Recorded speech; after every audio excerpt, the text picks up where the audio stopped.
చేతులు ఉన్నవాళ్ళు రెండు చేతులుంటే గట్టిగా చేతులు చెప్పాలా? జై శ్రీరామ్. వేదిక అలంకరించిన పెద్దలు,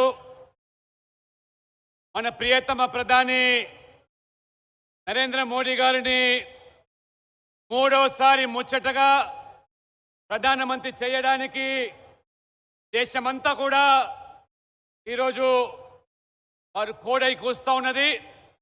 మూడోసారి నరేంద్ర మోడీ గారు ప్రధానమంత్రి అయితే ప్రపంచంలోనే భారతదేశము మూడవ ఆర్థిక దేశంగా మారుతుందని మోడీ గ్యారంటీ ఇవ్వబోయేటువంటి ఈ విజయ సంకల్ప సభ, దానికి జగిత్యాల ప్రజలు మోదీ గారిని ఆశీర్వదించడానికి సిద్ధంగా ఉన్నారా? సిద్ధంగా ఉన్నారా? మిత్రులారా, ఈ విజయ సంకల్ప సభ ద్వారా ముఖ్యమంత్రి రేవంత్ రెడ్డి గారిని తెలంగాణ ప్రజలు, సమాజం ప్రశ్నిస్తూ ఉన్నది. 100 రోజులు గడువు పూర్తయినది. 6 గ్యారెంటీలు అన్నావు, 30 పైగా హామీలు ఇచ్చావు. కానీ హామీలు నిలబెట్టుకోకుండా మళ్ళీ ఎన్నికలు వచ్చాయి. కాబట్టి ఇవాళ నేను సూటిగా రేవంత్ రెడ్డి గారిని, ఈ తెలంగాణ సమాజము ప్రశ్నిస్తూ ఉన్నది. 2500 రూపాయలు ఎక్కడ పోయినాయి? 4000 రూపాయలు పెన్షన్ ఎక్కడ పోయింది? రైతు భరోసా పేరు మీద 15,000 రూపాయలు ఎకరాకు ఎందుకు అటకెక్కించావు?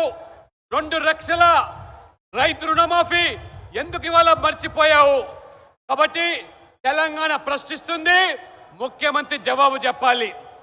ముఖ్యమంత్రి గారు అంటున్నారు, ఎన్నికల షెడ్యూల్ ప్రకటన కాగానే నేను ముఖ్యమంత్రి 3 నెలలు పనిచేశాను, 100 రోజులు, ఇప్పుడు పిసిసి అధ్యక్షుడిగా నా ప్రతాపం చూపిస్తా అంటున్నారు. ఇవాళ అయ్యా, తెలంగాణ సమాజం ఇవాళ మిమ్మల్ని ప్రశ్నిస్తుంది, జవాబు చెప్పు.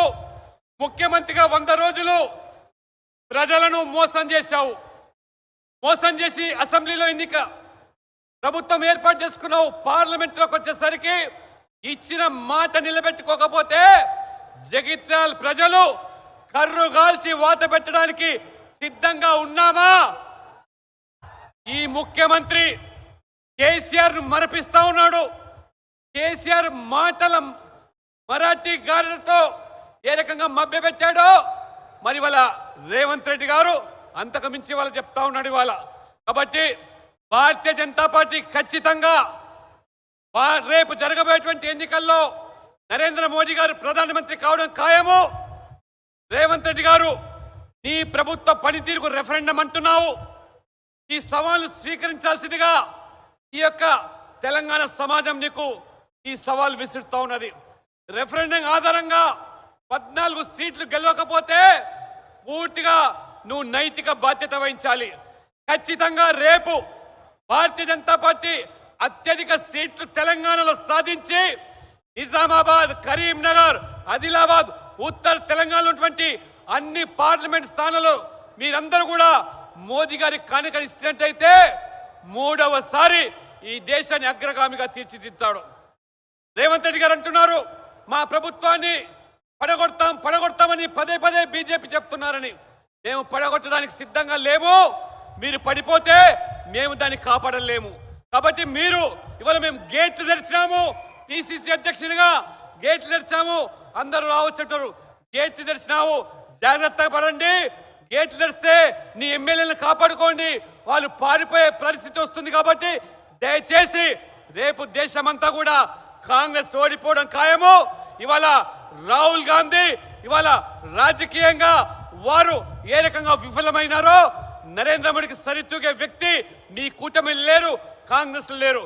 దేశంలో ఎక్కడ లేని కాంగ్రెస్ తెలంగాణకు అవసరమా?